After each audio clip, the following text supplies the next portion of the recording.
Another new study is looking into how the H5N1 virus, commonly known as bird flu, is infecting cows.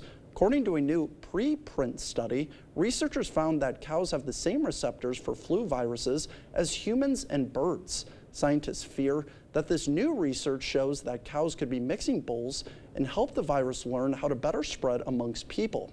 The news comes as the U.S. Department of Agriculture reports that over 40 cow herds in 9 different states have tested positive for being infected with bird flu.